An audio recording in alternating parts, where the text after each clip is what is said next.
Caião, Tá. eu sou filho de pastor, tá? É o Uhum. clássico. Sou filho de pastor e descobri traições virtuais com adultos e menores do meu pai, que é casado há Sei, anos. sei. Adultos e Eu- menores. Isso, tá? Uhum. Ah, eu tô acabado, destruído e desesperado, sabe, Caio? Minha Uhum. mente está no inferno. Eu penso na minha mãe, penso em tudo. Eu não sei o que fazer, sabe? Eu só Sei. sinto revolta, raiva e frustração, Caio. Me Uhum. ajuda, por favor. A pergunta que ele deve fazer é de onde vem todo esse choque e essa estupefação, esse esmagamento diante dessa descoberta de que o meu pai é pastor, não é? Se eu entendi bem, Sim. eu descobri no computador dele que ele é aficionado à pornografia e vídeos sexuais de adultos e de crianças também, Traições virtuais com adultos e menores. e menores. Ele pratica, ele não só observa, ele tem ações na direção dessas pessoas, e no caso das crianças é pedofilia. Então, a meu ver, são duas as perspectivas que precisam ser abordadas. A primeira é de como ele vê o pai, porque ele está nesse estado de esmagamento, porque duas coisas estão gritando dentro dele. A primeira é uma decepção brutal de que houvesse esse tipo de comportamento e de aficionamento no pai dele. E a segunda razão é porque há crimes e consequências no que diz respeito à ação de pedofilia. E aí vem um choque maior ainda, que tem a ver com a idealização, com a esperança que você tinha no seu pai, no comportamento dele, na vida dele com Deus, em quem ele seria. Você foi sincero para com a fé do seu pai, para com as coisas que seu pai lhe dizia. E aí, de repente, cai na sua cabeça esse mundo inteiro e esmaga seu pai, esmaga você, esmaga a realidade, esmaga tudo que você chamava meu lugar, minha casa, meu conforto, meu ninho, meu pai. Porque quando a gente tem um pai que se comporta bem, que nos trata bem, invariavelmente a gente projeta nele as melhores coisas, espera deles as melhores coisas e pratica as melhores coisas frequentemente pela inspiração dele, ou a inspiração que se tenha nele. Então, tudo isso caiu sobre você e não há meios de imaginar que você pudesse estar em outro estado. E dizendo, ai meu Deus, só isso aí, mas é apenas um pecado humano. E claro que é apenas um pecado humano para mim que estou olhando para ele. Mas para você que é filho olhando para ele, não, é algo que não é mais nem pecado, é um apocalipse de angústia, é o fim do mundo. E é fácil de qualquer um entender esse desmoronamento, como você está me escrevendo sob escombros de É. angústia, de agonia, de dor, de decepção, de tristeza, de tanta coisa, meu filho, que eu ficaria nomeando aqui para sempre, não acabaria, o que eu sei que você está sentindo. Então, A primeira coisa hoje é orar com você, é o que eu quero fazer. Eu tenho muito blá, blá, blá para te oferecer, muito. Mas eu quero pedir a Jesus que Ele mesmo trate o teu coração, que Ele sare as tuas feridas, que Ele te encontre na tua dor e que Ele te sare e te cure e te renove, te regenere para a vida e para a esperança. Você e Ele crescendo e saindo desse tubulão de agonias até que cheguem a esse lugar de estranho conforto, de experiência de uma paz que está para além do aceitável, do compreensível, do explicável e do justificável. É o que eu penso que Jesus está pedindo. Agora, a segunda coisa, pensando em você, ainda só pensando em você, perdoe seu pai. Porque enquanto você não perdoar seu pai, você vai sofrer seu pai e você vai ficar numa luta enorme e deixar de usufruir o que eu acabei de pedir. Que seja essa paz que excede a todo entendimento. Ela se sela, se confirma pelo perdão. O perdão é uma decisão, não tem nada a ver com a emoção. Você só olha, e agora sim, você olha de cima e você diz: meu pai é um ser humano doente.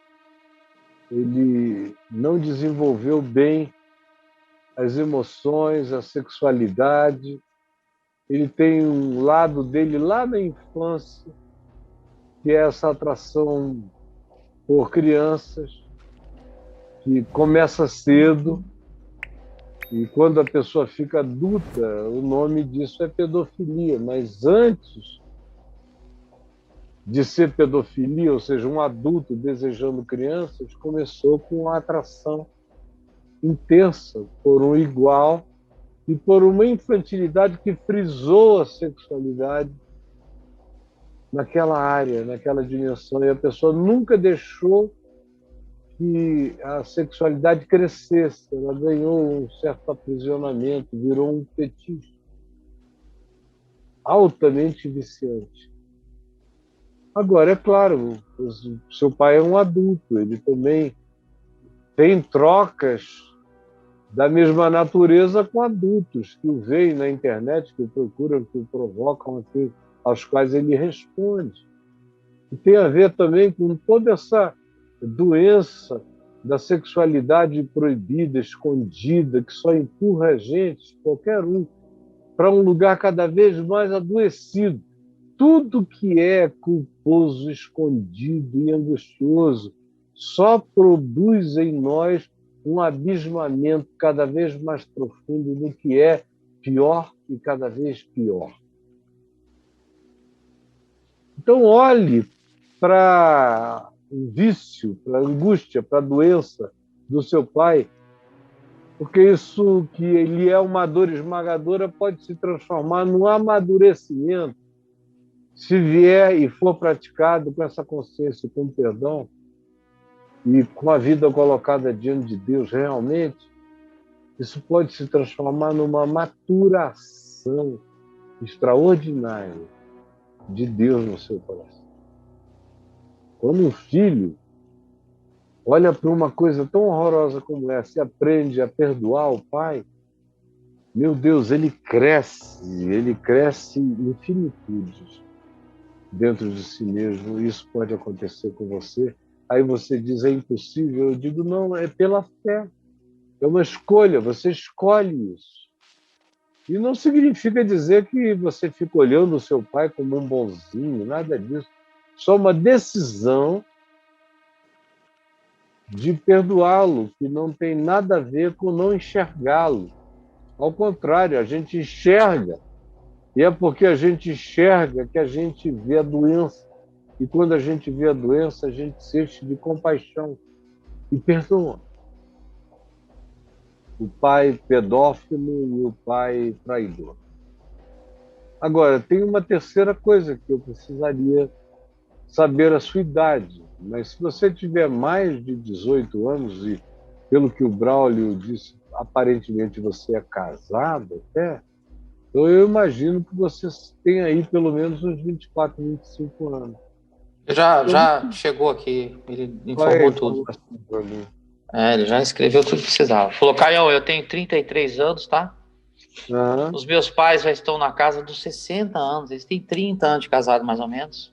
E o caso do meu pai é recorrente. Eu descobri quando eu tinha 18 anos, um caso parecido, né? uma primeira vez, e ele disse que iria mudar, igual me disse agora dessa vez. Só o que pude falar para ele era para ele procurar tratamento, ajuda profissional, que ele não crê nessas coisas de ajuda profissional. Então ele crê na polícia. Ele não acredita. Ele não crê em ajuda profissional. Não. Porque ele é um santarado pastor evangélico que trai a esposa com homens adultos na internet e alicia crianças numa ação pedófila, mas ele não precisa de tratamento. Então, ele tem que saber que, eventualmente, depois de, inclusive, fazer o que Jesus disse, que é chamar uma outra testemunha idônea, que nesse caso não pode ser a mãe dele, nem a esposa dele, para não chegar no nível de que seja humilhante, mas não importa se venha e gere algum constrangimento, mas ele deveria pegar, quem sabe, um irmão maduro que saiba, que tem alguma ideia, e ir em dois, como Jesus disse, confrontar o pai. Porque depois disso, ele tem que saber que ele não pode ficar livre sem querer ajuda e aliciando crianças e adoecendo a mente de crianças, sendo um adoecedor e pervertedor e alterador da sexualidade de uma criança. Quando você altera a sexualidade de uma criança de uma maneira perversa, como é um adulto na internet, induzindo essa criança ao desejo da prática sexual com um adulto, ele está destruindo essa vida e tantas quantas sejam objeto da mesma indução e da mesma ação. Isso é criminoso, além de ser absolutamente perverso diante de Deus e diante dos homens, é também criminoso.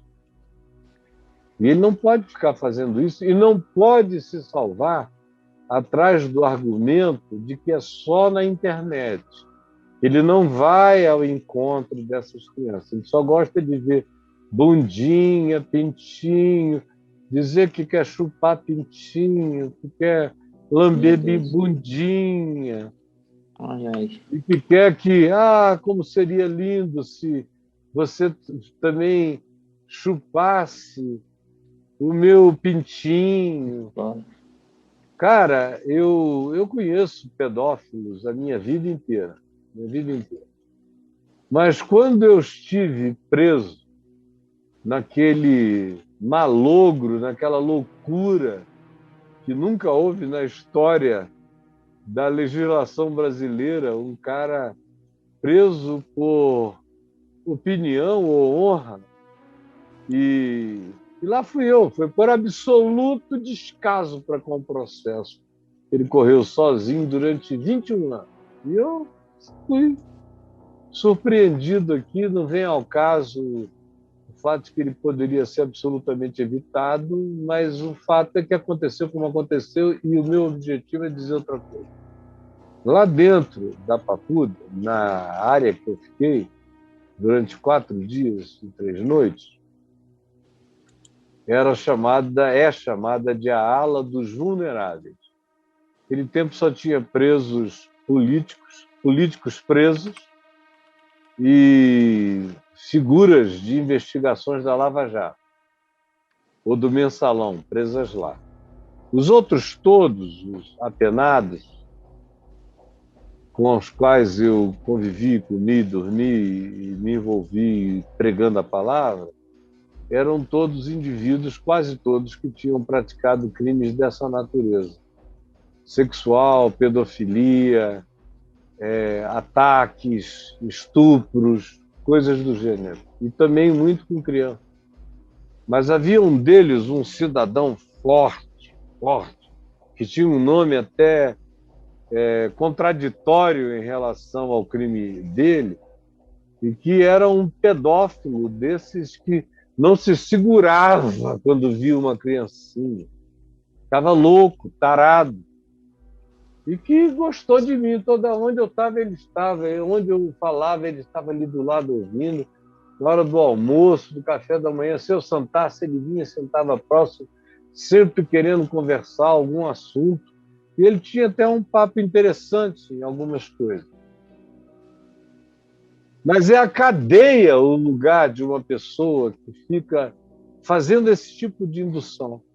Então, diga para ele que, se ele não aceita a sugestão de buscar tratamento, de reconhecer a perversão, a parafilia da manifestação da sexualidade dele, então que ele explique isso para o Conselho Tutelar ou para quem de direito, no escopo criminal daquilo que, de fato, caracterize as práticas dele, que não são apenas práticas inocentes na internet, ele está desviando o caminho de uma quantidade enorme de crianças, é uma coisa horrorosa.